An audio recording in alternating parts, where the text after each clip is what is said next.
కాంగ్రెస్ పార్టీని మీరు ఏమంటారో మీరు అనండి. ఎందుకంటే ఈ కాంగ్రెస్ పార్టీ అధికారంలోకి వచ్చి ఇప్పుడు ఏడాది అర్థమైపోయింది, ఇంకో 4 రోజులు అయితే ఇప్పుడు ఈ 2 సంవత్సరాలు కూడా దగ్గరికి వస్తుంది. ఈ 2 సంవత్సరాల కానించి పాపం ఆశ పెట్టుకునేది ఒంటె పేదలకు కనుక నక్కాశ పడ్డట్టుగా ఇలా కాంగ్రెస్ పార్టీలో ఉన్నటువంటి పదవుల పైన చాలా మంది సీనియర్లు అంతా కూడా ఇగొత్తాయో అని పాపం చూస్తూ ఉన్నారు. కానీ వాళ్ళకి వచ్చేది లేదు, సచ్చేది లేదు. 16 నెలల కాలం అయిపోయా, ఇంకా పెండింగ్లో పెడితే వాళ్ళకు పదవులు ఇవ్వకపోతే ఎక్కడేసిన గుంగడి అక్కడే ఉండే. కనీసం పదవులు ఇచ్చగానే వాళ్ళు ఉత్సాహంగా పనిచేస్తారు కదా. పార్టీ కోసం పనిచేసేటువంటి వ్యక్తులను కనీసం చూసి పదవులు ఇవ్వండి. అవన్నీ పక్కకు పెట్టుకుంటే ఏం పనికి అవి ఆ నామినేటెడ్ పదవులు నెత్తిని వేసుకొని పోతారు. ఇంకా మంత్రి పదవులు 6 అట్నే పాడైపోయి ఇప్పుడు ఉన్నటువంటి ఈ ఇంకో 18 ఇంకో 20 ఉన్నట్టున్నాయి నామినేటెడ్ పోస్టులు, అవి అట్నే ఉన్నాయి. ఇక క్యాడర్ డల్లు, ప్రచారం నిల్లు. కాంగ్రెస్ అధికారంలోకి వచ్చి ఏడాదిన్నర గడిచిన పార్టీ నామినేటెడ్ పోస్టులు పెండింగ్. ఎప్పటికప్పుడు వాయిదా పడుతున్న పిసిసి కార్యవర్గం, పంచాయతీ లోకల్ బాడీ ఎన్నికలు లేక వేలాది పదవులు దూరం. ద్వితీయ శ్రేణి లీడర్లు, సీనియర్ కార్యకర్తలు నారాజు. ప్రభుత్వ పథకాలు ప్రజల్లోకి వెళ్ళకపోవడానికి కారణం ఇదే. జై బాపు, జై భీమ్, జై సంవిధాన్ కార్యక్రమానికి స్పందన అంతంతే వస్తుంది. పదవులు ఇస్తే కదా ఏమైనా వచ్చేది. గ్రామంలో డీసీసీ పదవులు అట్నే ఉండే, పిసిసి కార్యవర్గ కూర్పు అట్నే పాడైపోయా, మరో పక్కన నామినేటెడ్ పోస్టులు అట్నే ఉండే. ఏమి ఇస్తారు? ఇక మంత్రి పదవులు అట్నే ఉండే, ఇంకో 6. వాళ్ళు ఎన్న పని చేస్తారు?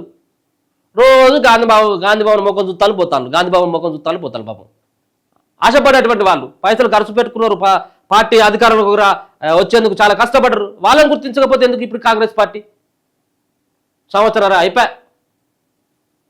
కాంగ్రెస్ క్యాడర్లో జోష్ తగ్గుతున్నది. 10 ఏళ్ల తర్వాత రాష్ట్రంలో అధికారంలోకి రావడంతో మొదట్లో కనిపించిన ఉత్సాహం క్రమంగా నీరుగారుతున్నట్లు కనిపిస్తున్నది. తొలి ఏడాదిలోనే 6 గ్యారెంటీల అమలుతో పాటు 21,000 కోట్ల రుణమాఫీ చేసిన, 60,000 ప్రభుత్వ ఉద్యోగాలు ఇచ్చిన, ధరణి స్థానంలో భూభారతి తెచ్చిన, కులగణన చేసి ఎస్సీ వర్గీకరణ చట్టం చేసిన, కొత్త రేషన్ కార్డులు ఇస్తున్నా, సన్నబియ్యం, రాజీవ్ వికాసం లాంటి కొత్త స్కీమ్ను ప్రారంభిస్తున్నా, ఆ మేరకు జనంలో మైలేజ్ రాకపోవడానికి కేడర్ సంబంధించినటువంటి కేడర్కు సంబంధించినటువంటి దాంట్లో జోష్ లేకపోవడమే కారణమని రాజకీయ విశ్లేషకులు అభిప్రాయపడుతున్నారు. నిజానికి 10 ఏళ్ల తర్వాత పార్టీ అధికారంలోకి రావడంతో అన్ని స్థాయిలోనూ నేతలు, సీనియర్ కార్యకర్తలు పదవులపై ఎన్నో ఆశలు పెట్టుకున్నారు. రాష్ట్ర, జిల్లా స్థాయిలో నామినేటెడ్ పార్టీ పోస్టులతో పాటు పంచాయతీ, లోకల్ బాడీ ఎన్నికలు జరిగితే సర్పంచ్ మొదలుకొని జడ్పీ చైర్మన్ దాకా అనేక పదవులు వస్తాయని ఆశపడ్డారు. తీరా ఏడాదిన్నర గడిచిన పదవుల జాడ లేకపోవడంతో కేడర్లో తీవ్ర నిరుత్సాహం నెలకొంది. ఇందువల్లే ప్రభుత్వం చేపడుతున్న అభివృద్ధి సంక్షేమ కార్యక్రమాలు అనుకున్నంతగా జనాల్లోకి వెళ్లడం లేదంటున్నారు. కాంగ్రెస్ హైకమాండ్ పిలుపునిచ్చిన జై బాపు, జై భీమ్, జై సంవిధాన్ ప్రోగ్రాంలో కేడర్ చురుగ్గా పాల్గొనకపోవడానికి అసలు కారణం ఇదే అంటున్నారు. దీనికి అవకాశంగా తీసుకున్న ప్రతిపక్షాలు ప్రభుత్వంపై దుష్ప్రచారం చేస్తున్నాయని పలువురు అభిప్రాయపడుతున్నారు. ఏది ఎట్లా పోతారు? ఇక వాళ్ళు నువ్వు ఏం పదవి ఇవ్వకపోతే జై సంవిధాన్, జై బాపు, జై భీమ్ అంటే నువ్వు పెట్టినటువంటి కాంగ్రెస్ పార్టీ అధికారంలో ఉన్నటువంటి పార్టీ పిలుపునిచ్చిన కనీసం ఒక కార్యకర్త నాకున్నటువంటి కొంత కాంగ్రెస్ పార్టీలో మనకున్నటువంటి ఎవరైతే మిత్రులు ఉంటారో కొంత దగ్గరగా ఉన్నటువంటి వాళ్ళని అడిగితే ఏం పార్టీ ఏందో అర్థం కావట్లేదు అన్నటువంటి అభిప్రాయం వ్యక్తం చేస్తూ ఉన్నారు. చాలా మంది గ్రామాలలో ఉన్నటువంటి వాళ్ళు చెప్తా ఉన్నారు. గ్రామంలో ఉన్నటువంటి గ్రామ పార్టీ సంబంధించినటువంటి అధ్యక్షులు కూడా చెప్తా ఉన్నారు, మేము గ్రామాల నుండి ఇజ్జత్ పోతుంది, మాకు ఈ పదవులు లేవు, పాలు సర్పంచ్ ఎన్నికలు పెట్టలే, ఒక అడిగి పోతే ఆ నామినేటెడ్ పోస్టులు అవి కనీసం అవి కూడా ఫిల్ చేయట్లేదా ఎందుకు అని చెప్పేసి వాళ్ళు ఆవేదన వ్యక్తం. ఇది కేవలం ఈ గాంధీ భవన్లో ఉన్నటువంటి వాళ్ళే కాదు, గ్రామ స్థాయిలో కూడా అట్లే ఉన్నది. నామినేటెడ్ పార్టీ పదవులు పెండింగ్. రాష్ట్రంలో కీలకమైన ఆర్టీసీ, సివిల్ సప్లై, రేట్కో, మూసి రివర్ ఫ్రంట్ వంటి నామినేటెడ్ పోస్టులతో పాటు పలు జిల్లాల్లో మార్కెట్ కమిటీలు, దేవాలయ కమిటీలు, నగరాభివృద్ధి సంస్థ పాలక మండళ్లు, లైబ్రరీ చైర్మన్లు, ఆర్టీఏ మెంబర్ల వంటి వందలాది పదవులను పెండింగ్లో పెట్టారు. అధికారంలోకి వచ్చాక ఏడాదిన్నర కాలంలో కేవలం 36 నామినేటెడ్, మరికొన్ని రాజ్యాంగబద్ధమైన పదవులను మాత్రమే భర్తీ చేశారు. ఇక పిసిసి కార్యవర్గ ప్రకటన రేపు మాపంటూ నెలలు గడుస్తున్నాయి. పిసిసి అధ్యక్షుడిగా మహేష్ కుమార్ గౌడ్ నియామకం జరిగి 9 నెలలు కావస్తున్నా ఇప్పటి వరకు పార్టీ కార్యవర్గాన్ని నియమించలేదు. దీనిపై పార్టీ నాయకుల్లో తీవ్ర అసంతృప్తి వ్యక్తం అవుతున్నది. ఇక డిసిసి పదవుల ప్రస్తావనే లేదు.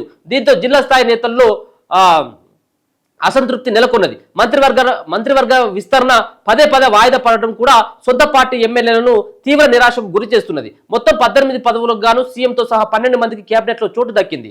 మరో 6 మంత్రి పదవులను భర్తీ చేయాల్సి ఉంది. కానీ సామాజిక సమీకరణాలు కుదరడం లేదంటూ ఎప్పటికప్పుడు కేబినెట్ విస్తరణ వాయిదా వేస్తూ వస్తున్నారు. వీటితో పాటు అసెంబ్లీలో చీఫ్ విప్ పదవి, మండలిలోని విప్ పదవులను భర్తీ చేయాల్సి ఉంది. 10 ఏళ్ల పాటు బీఆర్ఎస్ ప్రభుత్వంతో పోరాడి పార్టీని కాపాడితే తీరా అధికారంలోకి వచ్చిన తర్వాత కూడా ఏడాదిన్నరగా పదవుల కోసం ఎదురు చూడాల్సిన పరిస్థితి రావడం దురదృష్టకరమని ఓ సీనియర్ నేత ఆవేదన వ్యక్తం చేస్తున్నారు. ఊసే లేని లోకల్ బాడీ ఎన్నికలు, పంచాయతీ ఎన్నికలు, మండల, జిల్లా పరిషత్, మున్సిపల్ ఎలక్షన్స్ జరగకపోవడం, ఎప్పుడు నిర్వహిస్తారనే విషయంలో పార్టీ కేడర్కు ప్రభుత్వం స్పష్టత ఇవ్వకపోవడంతో అసహనం వ్యక్తమవుతున్నది. ఈ ఎన్నికలు జరిగితే వేలాది మంది కాంగ్రెస్ నేతలు, కార్యకర్తలు సర్పంచులుగా, ఎంపీటీసీలుగా, జడ్పీటీసీలుగా, మండల, జిల్లా పరిషత్ చైర్మన్లుగా, మున్సిపల్ కౌన్సిలర్గా, కార్పొరేటర్గా, చైర్మన్లు, మేయర్లుగా వివిధ పదవుల్లో ఉండేవారు. దీంతో వీరంతా గ్రామ స్థాయి నుంచి రాష్ట్ర స్థాయి వరకు ప్రభుత్వానికి బ్రాండ్ అంబాసిడర్లుగా వ్యవహరించేవారు. నిజానికి కాంగ్రెస్ సర్కారు అధికారంలోకి వచ్చిన ఏడాదిన్నర కాలంలోనే 6 గ్యారంటీల్లో చాలా హామీలను అమలు చేసింది. 200 యూనిట్లలోపు ఫ్రీ కరెంటు, 500కే సబ్సిడీ గ్యాస్ సిలిండరు, మహిళలకు ఫ్రీ బస్ జర్నీ ఇలాంటివి అమలు చేస్తున్నది. 21,000 కోట్ల రుణమాఫీ చేయడం ద్వారా రికార్డు సృష్టించింది. గత సర్కారు నిరుద్యోగులకు పూర్తి నిర్లక్ష్యం చేయగా కాంగ్రెస్ సర్కారు వచ్చాక 60,000 ప్రభుత్వ ఉద్యోగాలు భర్తీ చేయడంతో పాటు ఇది వెలుగు పేపర్ సార్, ఇది మరి మనం చదివేది వెలుగు పేపరు. ఎందుకంటే వెలుగు పేపర్ అంటే కొంత కాంగ్రెస్ కొంత అనుకూలంగా ఉంటాయి కాబట్టి సరే ఏదైనా కానీ ఇయ్యలేదు అనట్లేదు, ఇచ్చినవి కానీ ఇచ్చినటువంటి రాస్తా ఉన్నా కానీ మరి ఏది వాటి సంగతి ఏంటి సార్? మరి అవి రావేవి అవి కూడా రాయాలి కదా. మరి ఇచ్చినటువంటి 500 రూపాయలకి సబ్సిడీ గ్యాసు, 200 యూనిట్ల వరకు ఫ్రీ కరెంటు, ఫ్రీ బస్సు, మరి ఇక పోతే మరి మహిళలకి ఇస్తున్నటువంటి తులంబంగానే వెళ్ళిపోయిందో, స్కూటీ ఎక్కడ పోయింది, పెన్షన్ల సంగతి ఎక్కడ పోయింది, నిరుద్యోగ వృత్తులు ఎక్కడ పోయినాయి, ఉన్నాయి చెప్పుకుంటూ పోతే 400 హామీలు ఉన్నాయి. ఇంకా అవి కూడా రాయాలి కదా మరి. సరే అయినప్పటికీ కూడా రాజీవ్ వికాసం సంబంధించినటువంటి స్కీమ్ను ఇది ప్రారంభిస్తూ ఉన్నారు. ఇందిరమ్మ ఇండ్లు ఇయ్యనే పడుతుంది, మరి ఎందుకు మరి ప్రచారం అయితే లేదంటే మీరు నామినేట్ పదవులు అవి నింపుతలేరు కాబట్టి మాకేం పని, నాకు పదవి లేనప్పుడు నేను ఎందుకు ప్రచారం చేస్తానటువంటి దాంతో కొత్తలో కాంగ్రెస్ పార్టీకి ప్రభుత్వం ఏర్పడబోతా ఉందన్నటువంటి 2 నెలల నుంచి ప్రభుత్వం ఏర్పడిన తర్వాత ఒక 5 నెలల వరకు ఉన్నటువంటి ఉత్సాహం, ఇప్పుడు ఆ ఉత్సాహం అంతా లేదు. ఇప్పుడు 100% ఆ ఉత్సాహం ఉంటే ఇప్పుడు కనీసం 15-20% కూడా లేదు. ఇగో హైకమాండ్ పిలుపునిచ్చిన కాంగ్రెస్ హైకమాండ్ పిలుపునిచ్చిన జై బాపు, జై భీమ్, జై సంవిధాన్ ప్రోగ్రాంలో కూడా పార్టీ కేడర్ చురుగ్గా పాల్గొనడం లేదు. ఈ ప్రోగ్రాం ద్వారా రాష్ట్ర ప్రభుత్వం అమలు చేస్తున్న అభివృద్ధి సంక్షేమ కార్యక్రమాలను, ముఖ్యంగా ఎస్సీ వర్గీకరణ, కులగణన వంటి పథకాలను ఇంటింటికి తీసుకెళ్లాలని సీఎం రేవంత్ రెడ్డి, పార్టీ రాష్ట్ర వ్యవహారాల incharge Meenakshi Natarajan, PCC chief Mahesh Kumar Goud party మీటింగ్లో కేడర్ను కోరినా వారు పెద్దగా ఆసక్తి చూపడం లేదు. ఇప్పటికైనా ప్రభుత్వం, పిసిసి నాయకత్వం, నాయకులు, కార్యకర్తల అభిప్రాయాలను పరిగణలోకి తీసుకుని పదవుల భర్తీకి చర్యలు తీసుకోవాలని, లేదంటే మున్ముందు కాంగ్రెస్ ప్రతికూల వాతావరణం ఏర్పడే ప్రమాదం ఉందని పొలిటికల్ ఎక్స్పర్ట్ కూడా అంటా ఉన్నారు. అయితే కాంగ్రెస్ పార్టీ చేసినటువంటి అతిపెద్ద తప్పు ఏంటిదంటే ముఖ్యంగా కాంగ్రెస్ పార్టీకి జోష్ ఉన్నప్పుడే ఎన్నికలు పెడితే అయిపోవు. ఇవి గ్రామ పంచాయతీ ఎన్నికలు, ఇది ఎంపీటీసీలు, జెడ్పీటీసీలు పెడితే అప్పుడు నెట్టుకుపోవు, ఏదో రకంగా బయటపడు. ఇప్పుడు స్థానిక ఎన్నికలు జరిగిన తర్వాత, దాని తర్వాత సాధారణ ఎన్నికలు జరిగిన తర్వాత, ఎమ్మెల్యేల ఎన్నికలు జరిగిన తర్వాత, ఎంపీ ఎన్నికలకు వచ్చిన తర్వాత కాంగ్రెస్ పార్టీకి మైలేజ్ తక్కువైపోయింది. మైలేజ్ తక్కువైపోయి అది 8 సీట్లకే పరిమితం అయిపోయింది. ఒకనొక సందర్భంలో 15 నుంచి 16 ఎంపీ సీట్లని కాంగ్రెస్ పార్టీ గెలవబోతా ఉంది అని చెప్పేసి కాంగ్రెస్ పార్టీ అధికారంలోకి వచ్చిన తర్వాత అనిపించింది. కానీ ఎంపీ ఎలక్షన్లకు వచ్చేసరికి కొంత బొక్కబోర్ల పడ్డది. ఇక ఎంపీ ఎలక్షన్ల నుంచి ఇప్పుడు చూసుకుంటే ఈ బొక్కబోర్ల కాదు కానీ ఇప్పుడు కాళ్ళు పైకి పెట్టి ఇప్పుడు తలకాయ కిందికి పెట్టినా కానీ ఇప్పుడు స్థానిక ఎన్నికలలో చాలా ఇబ్బంది ఉన్నది ఇప్పుడు కాంగ్రెస్ పార్టీకి. అందుకనే ఇది గ్రహించే ఇప్పుడు కాంగ్రెస్ పార్టీ అధిష్టానం నిర్ణయం తీసుకోవట్లేదు ఏది ఎన్నికలకు పోదామని. సరే ఎన్నికలకు పోతే సర్పంచ్లు అవుతారా, మీ పార్టీలు ఎంపీటీసీలు అవుతారా, జడ్పీటీసీలు అవుతారా తర్వాత, కానీ ఈ నామినేటెడ్ పదవులు ఏవైతే ఉన్నాయో ఇంకా చాలా ఎన్నికలకు సంబంధం లేకుండా మీరు ఇచ్చేటువంటి పోస్టులు ఏవైతే ఉంటాయో పార్టీ ఇచ్చేటి వాటిని ఫస్ట్ నింపుకుంటే కొంత ఇబ్బంది ఉండదు. కానీ 16 నెలల కానించి ఊరిచ్చి ఇంతకుముందు నేను చెప్పినట్టుగా ఒంటె పెదవులకు కనుక నక్కాశపడ్డట్టుగా ఇగొస్తాయో అగొస్తాయి అని చెప్పేసి పడిగాపులు కాసినటువంటి వాళ్ళకి ఇప్పుడు కన్ను కాయలు కాదు, ఆల్రెడీ పువ్వులు పూసినాయి, పువ్వులు కూడా రాలిపోయేటట్టుగా ఉంది. ఆ విధంగా ఎదురు చూస్తూ ఉన్నారు.